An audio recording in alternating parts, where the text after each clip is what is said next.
1977, dans une petite ville qui se nomme Enfield, près de Londres, une famille commence à vivre des phénomènes terrifiants. La famille Hodgson.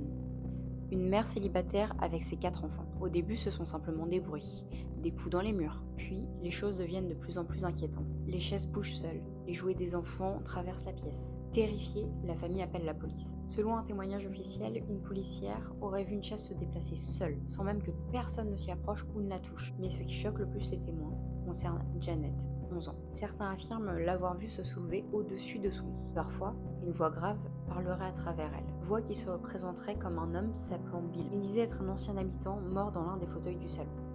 Les enquêteurs découvriront qu'un homme s'appelant Bill Wilkins habitait bien là, et qu'il serait mort exactement à cet endroit-là. Mais le détail le plus troublant était que Janet pouvait parler avec une voix plus grave, une voix d'homme pendant plusieurs minutes sans même reprendre son souffle. Des journalistes et des chercheurs en paranormal viennent enquêter.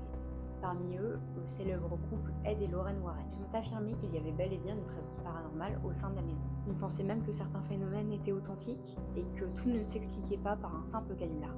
Ils pensent même qu'une entité pouvait être à l'origine de tous ces phénomènes. L'histoire inspira plus tard le film The Conjuring. Les phénomènes ont fini par disparaître seuls, au bout de plusieurs années, et sans que personne ne puisse les expliquer. Plus tard, arrivée à l'âge adulte, Janet donna plusieurs interviews, où elle affirmera qu'une petite partie des événements avait été exagérée, mais qu'une grande partie des événements étaient réels. Plus de 40 ans plus tard, l'affaire du poltergeist d'Enfield reste l'une des histoires les plus controversées du monde. Alors d'après vous, véritable phénomène inexpliqué ou canular? Dites-le moi en commentaire.